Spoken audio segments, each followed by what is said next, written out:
चलिए calculate EOL criteria. तो क्या था ईओएल करते हैं हम पहले हम लोग रेगुलर टेबल बना रहे थे।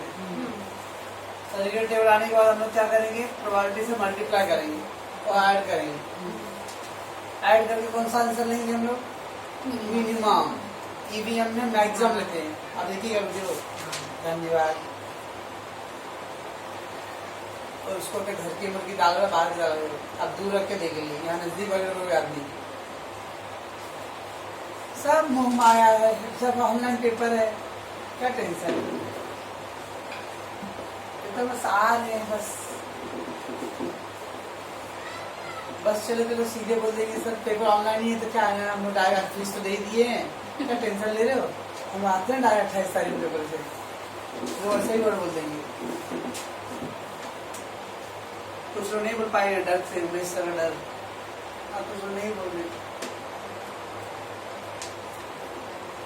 चलिए तो फॉर रेगुलर टेबल पहले क्या करते हैं हम लोग, S1 में हाईएस्ट वैल्यू सेलेक्ट करेंगे। तो हाईएस्ट वैल्यू था 30, इतना है 48, इतना है 78, इतना है 30। तो पहले हाईएस्ट वैल्यू सेलेक्ट करना है। और यहाँ लिखेंगे हम लोग रेगुलर टेबल, रेगुलर टेबल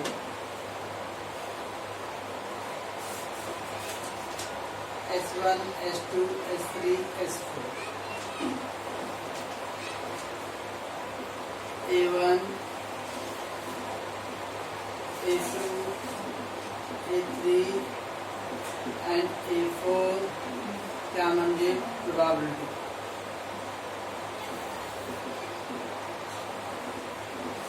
चल 30, अब क्या करते हैं इसमें रेगुलर टेबल के लिए, 30 minus 25 5, 30 minus 20 10, 30 minus 15 15 और ये शून्य, 14 minus 3 फिर 7 फिर शून्य फिर 20, 78 18 78 0, ये कितना आएगा 59, ऐड 59 60 और 18 और ये 38 5 शून्य 16 4। रिस्पेक्टिव बढ़ेगा, हाईएस्ट नंबर में से क्या किया सबको लेस कर दिया। और ये 0.2 0.3 0.35 0.1 क्या है। तो इससे पहले हम लोग को रेगुलर टेबल ड्रॉ करना था, तो we did the regular table. S1 S2 में से हाईएस्ट वैल्यू सेलेक्ट करो और हाईएस्ट में से क्या करते हैं हम लोग, रिस्पेक्टिव नंबर को लेस करना है। इतना होने के देर आफ्टर बस EOL of A1, EOL of A1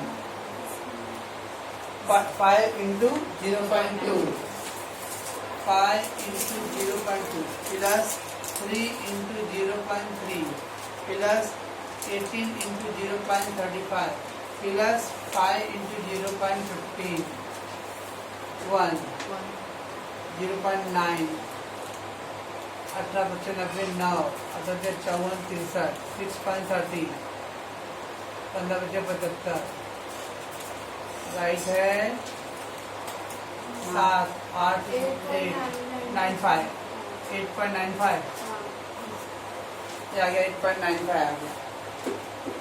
ठीक है, रिस्पेक्टिव नंबर को हम लोग को प्रोबेबिलिटी से मल्टीप्लाई करना है।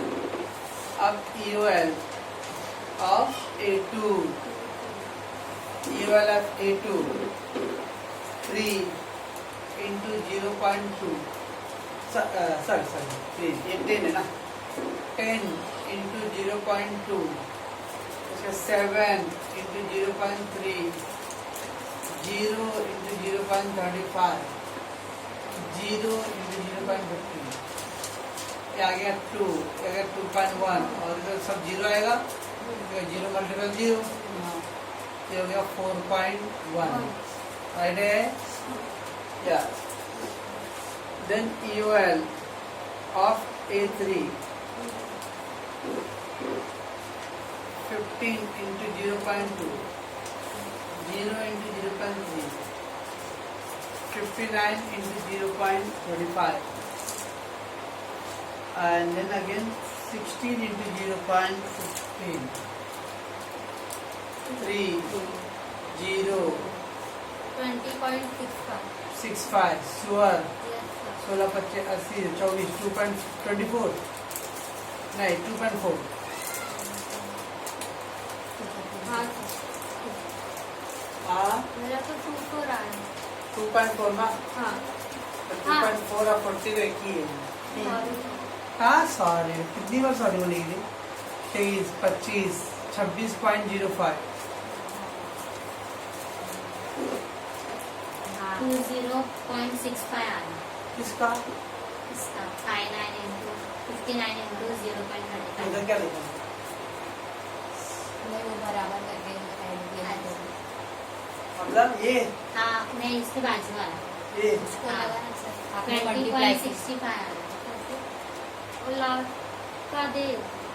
अरे बंदरी इसका 3 है इसका 0 है इसका ये है इसका ये है ऐसा है क्या चल ये आ गया EOL of A4 0 into 0.2 plus 20 into 0.3 plus 38 into 0.35 plus 4 into 0.15 0 6 35 अटे 2 से 10 नहीं 2 से 80 8 28 35 से 105 133 13.3 हाँ और इज 0.6 19 बराबर है। अब इसमें क्या करते हैं हम लोग मिनिमम वैल्यू कौन सा यही है ईवीएम में मैक्सिमम लेते हैं हम लोग यूएल में मिनिमम लेंगे फिर तो minimum value 4.1 therefore optimum solution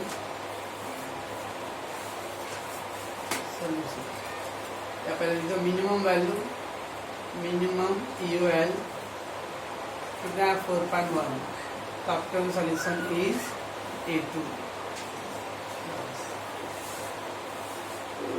तो EMV और ये EOL दोनों एक ही तरीके ना खाली फर्क क्या है इसमें रेगुलर टेबल करके मल्टीप्लाई करना है उसमें रेगुलर टेबल डायरेक्ट मल्टीप्लाई करना है इसमें हाईएस्ट वैल्यू लेना है इसमें लोएस्ट वैल्यू और चीजें देखिए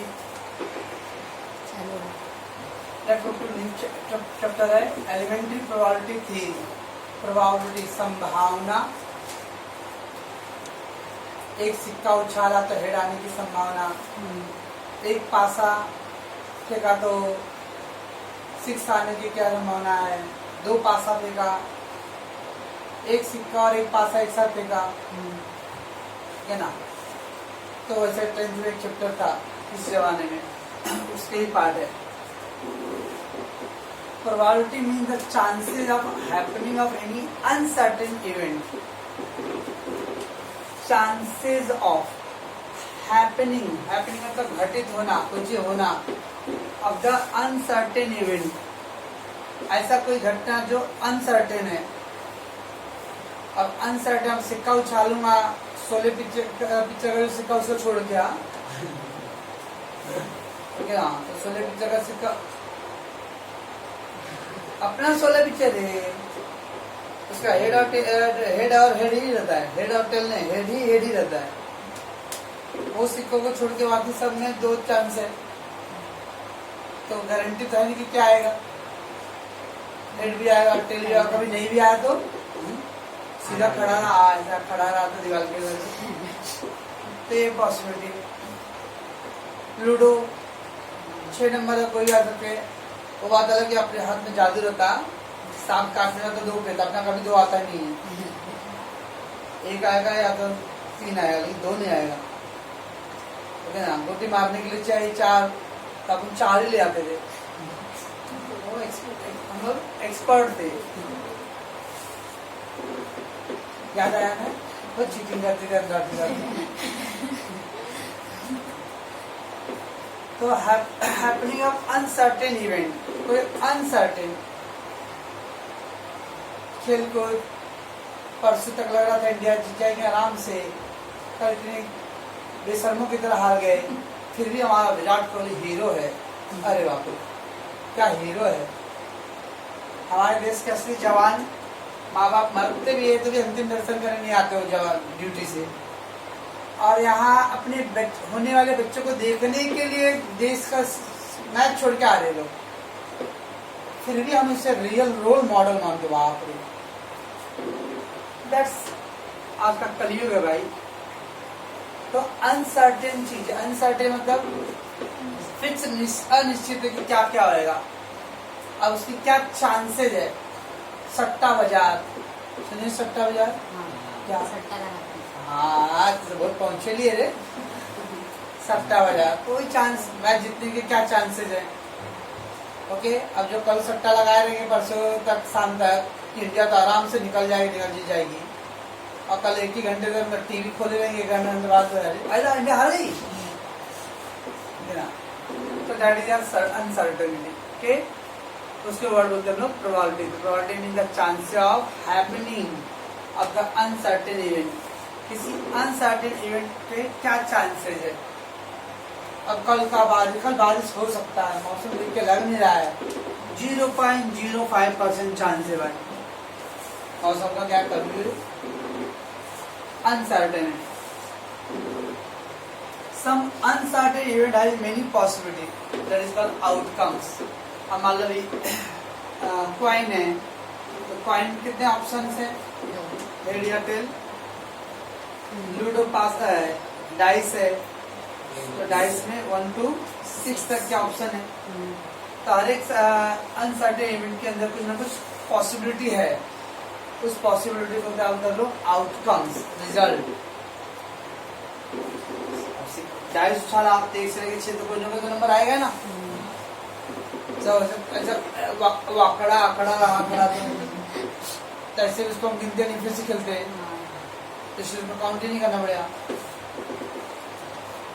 so out of that outcome, उस आउटकम में से रिक्वायर पॉसिबिलिटी, अब 1 से 6 तक है, अब हमको 4 चाहिए, तो रिक्वायर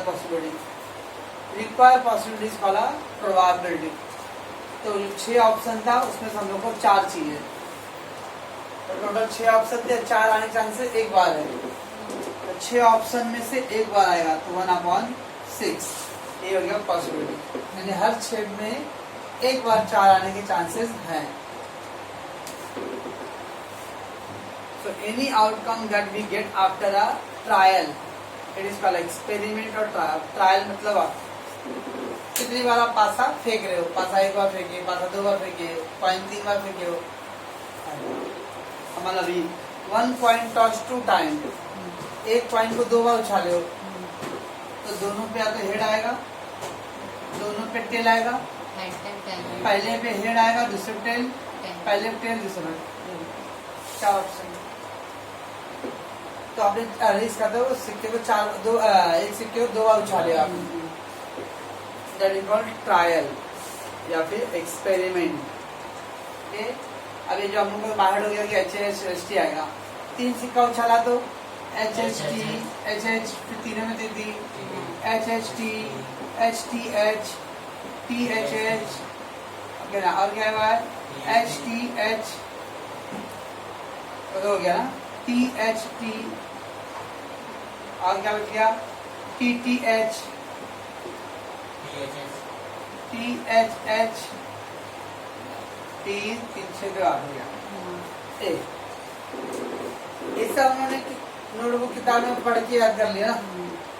कभी एक्सपेरिमेंट करने बैठे घर में बैठ के, उसका ठानी का है, इसका मतलब हो गया नंबर ऑफ ट्रायल्स। ये सब एक्सपेरिमेंट किया गया रहेगा, 1 बार सिक्का उछाला जाएगा, 2 बार सिक्का उछाला गया रहेगा, 3 बार सिक्का उछाला गया रहेगा। ओके, तो any outcome that we get after a trial, it is called experiment और ट्रायल। तो आप जितनी बार सिक्का उछाले और अब जो घटना आया रहेगा उसको क्या बोलते हैं, ट्रायल और एक्सपेरिमेंट। ओके, तो पहला क्या था पॉसिबिलिटी, मतलब प्रोबेबिलिटी मींस किसी भी अनसर्टेन इवेंट होने की, घटना के क्या चांसेस है, कुछ नहीं आता है। प्रोबेबिलिटी मतलब चांस। Some uncertain event में has been possibility of the अभी रात का पेपर ऑनलाइन होगा कि ऑफलाइन, अनसर्टेनिटी भाई। आप लोगों का सेकंड सेमेस्टर ऑनलाइन होगा कि अनसर्टेनिटी भाई। कॉलेज साल खुलेगा कि नहीं खुलेगा वो भी क्या है, अनसर्टेनिटी भाई। That is all about the probability. अब प्रोबेबिलिटी में क्या क्या चांसेस होते हैं उसके बाद होते हैं हम आउटकम्स। उस आउटकम में हमको क्या चाहिए, दैट इज कॉल्ड प्रोबेबिलिटी। अब आ रहे ट्रायल और एक्सपेरिमेंट। कोई भी घटना को रिसर्च करने के लिए हमें क्या करेगा, उसको एक बार, दो बार, तीन बार अलग अलग एक्सपेरिमेंट किया रहेगा। That is known as trials और experiment. So all possible outcomes of an experiment, जब एक्सपेरिमेंट करते हैं तो उससे जो भी रिजल्ट आता रहेगा इस कॉल्ड अ सैंपल स्पेस, नमूना अवकाश। Sample space of the experiment. एक कॉइन उछाला तो कितना ऑप्शन आएगा, दो। दो कॉइन उछाला तो कितना ऑप्शन आएगा, चार। तीन coin उछाला, 8। So all possible outcome of experiment is called sample space. It is denoted by S। और उसको हम लोग किससे दिखाते हैं, हम लोग S। तो कोई भी घटना को आप करते हो तो उसमें मैक्सिमम क्या क्या चांसेस है। Experiment of sample space is discrete. Discrete single data. कभी ऐसा नहीं आएगा एक्सपेरिमेंट में 0 से 4 तक, 4 से 8 तक, 8 से 12 तक, ऐसा एक्सपेरिमेंट नहीं आता है। अभी 0 से 4 बोला तो 0 से 4 मतलब 1 2 3 4, ओके। फिर 4 से 8 है, फिर 8 से 12 है। कभी भी एक्सपेरिमेंट इस तरह का नहीं आया। एक्सपेरिमेंट हमेशा सिंगल डेटा आता है, 4 5 6 8 9, ऐसा नंबर आ सकता है, लेकिन ऐसा ग्रुप में नहीं आएगा। 0 से 10 तक, 10 से 20 तक, 20 से 30। उसको और बोलते हैं discrete. The experiment or sample space is already discrete and it contain the finitely or infinitely experiment. Finitely मतलब fix, निश्चित। finitely मतलब निश्चित और infinitely मतलब अनिश्चित।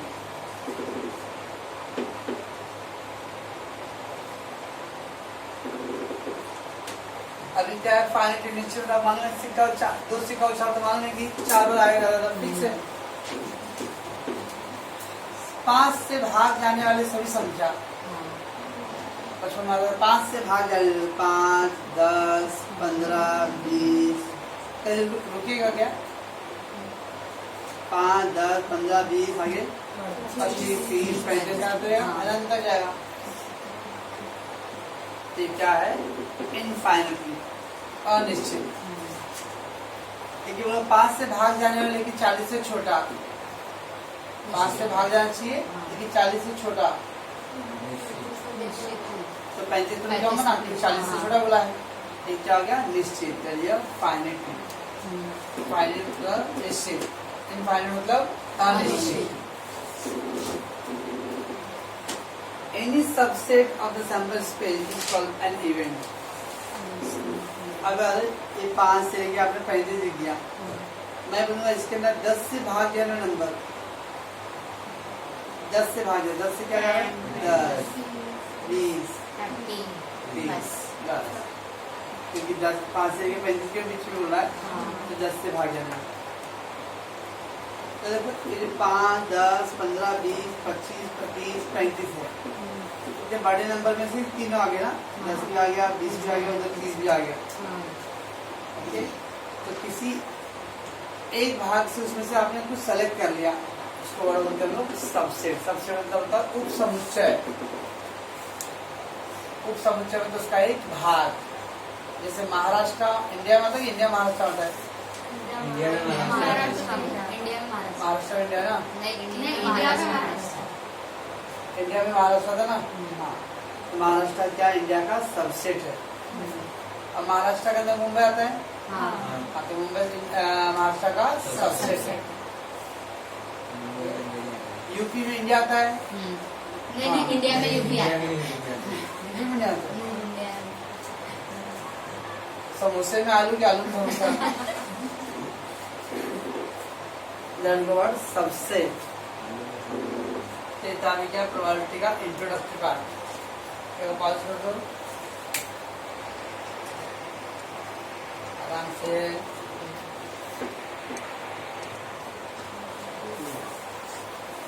चलो भाई, इनपुट सेट और नल सेट।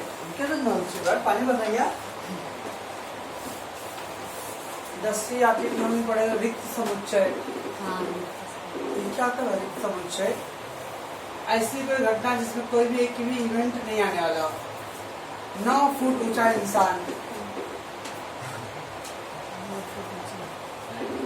कौन आएगा भाई? आदि मानव? एक भी नहीं भाई।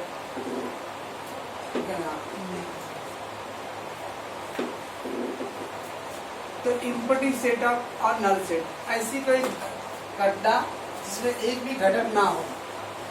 जैसे a set which carry no element, no element मतलब उस समुच्चय में एक भी घटक नहीं आ रहा हो। It is called empty set और null set. A coin toss, coin toss बोलिए, an event occur other than head or tail. अब अगर coin तो toss की हो, लेकिन वो जो इवेंट है यानी घटना है, वो घटना अदर देन हेड या टेल होना चाहिए। अदर देन हेड या टेल मतलब हेड और टेल को छोड़ के कुछ और होना चाहिए। कुछ और क्या आएगा भाई?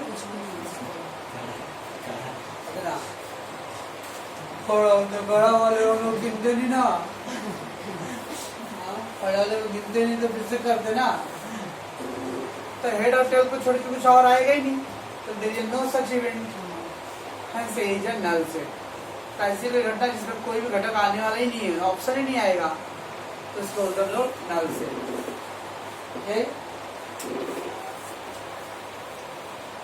Any odd number in fours table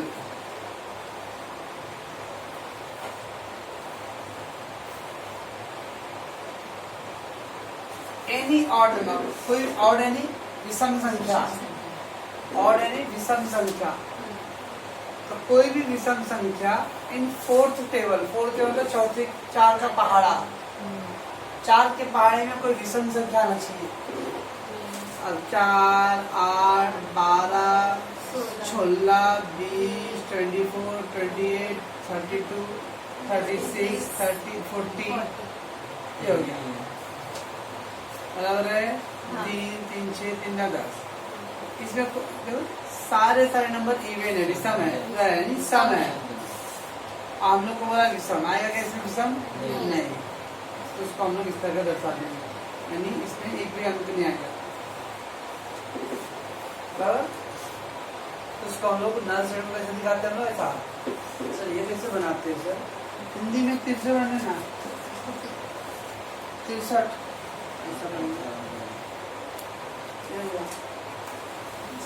null set. और इसको हम लोग 0 और जो क्रॉस देगा उसको वर्ड बोलते हैं 5। क्या बोलते हैं? 5। तो क्या था नल सेट और नील सेट? ऐसा कोई एलिमेंट घटना जिसमें कोई भी एलिमेंट ना रहे, जब एक भी एलिमेंट नहीं रहता है तो उसको बोलते हैं नल सेट। ओके, आगे कॉम्प्लीमेंट्री। अब complementary set A is an event of S. अगर एक घटना जो एस में से आया है, A is a event of S and non-occurrence of event of S is called as a component of A and complementary of A event। और क्या लिखा छोड़ो, क्या लिखा ध्यान से? S का वैल्यू क्या है? 1, 2, 3, 4, 5, 6 है। A का वैल्यू क्या है? 5, 6 है। 4, 5 है। ये 4, 5 को S में से निकाल दो, क्या बच गया? 1, 2, 3, 6। यानी S के अंदर A की वैल्यू को रिमूव कर दो, बाकी जो बच गया है वो A कॉम्प्लीमेंट। ऐसे माना अगर इसके अंदर B इक्वल टू 1, 4, 6, तो B कॉम्प्लीमेंट कितना आएगा? अब 1, 4, 6, 1, 4, 6 क्या बच गया? 2, 3, 5, अनपढ़ क्यों? हाँ। 1 4 6 को छोड़ के 1 4 6 को छोड़ दूंगा 2 3 5 हो जाएगा। तो जो भी इवेंट दिया होता है उसका मान एस वाले में से क्या करो, हटा दो। बाकी जो बचा हुआ वही क्या है मेरा कॉम्प्लीमेंट्री है। ठीक है, बी का जो मान है ना उसको एस में से निकाल दो, हटा दो। बाकी जो बच जाएगा उसके अंदर उसके वर्ड कर लो कॉम्प्लीमेंट। कॉम्प्लीमेंट को हम लोग ए डैश से भी शो कर सकते हैं, ए बार से भी शो कर सकते हैं हम लोग, और ए सी सी मतलब ये हो गया कॉम्प्लीमेंट। तो ए डैश ए बार और A dash is called complementary event. बराबर है, मैं क्या बोल रहा हूँ? तो कॉम्प्लीमेंट में क्या आएगा, कोई भी घटना दिया रहेगा उसका मान एस में से क्या कर पहले हटा दो। बाकी जो बच जाएगा वही क्या है मेरा complement. A is an event of S, A क्या है एस में आ रहा है, तो जो ए में आया उसको भूल जाओ, बाकी जो बच जा रहा है वही क्या है, तो नॉन ऑकरेंस ऑफ इवेंट और एस। नॉन ऑकरेंस मतलब एस जो ए का जो मान है उसको छोड़कर नॉन ऑकरेंस। नॉन ऑकरेंस मतलब जो ए में उस एस के अंदर नहीं है, दैट इज कॉम्प्लीमेंट्री। ओके, तो इस एग्जाम में ऑब्जेक्टिव टाइप क्वेश्चन आएगा, नल से मतलब उसका यूपी एलिमेंट नहीं होना चाहिए। कॉम्प्लीमेंट्री मतलब अरे जो भी एलिमेंट अगर ए में है तो एस में से ए का हटा दो, बाकी जो बचेगा वही कॉम्प्लीमेंट्री। ऐसा रहा तो पी, तो पी कॉम्प्लीमेंट क्या आएगा, 1 3 5 7 और 8। सही है? नहीं, एक दिया तो 2, एक को हटाएंगे, एक को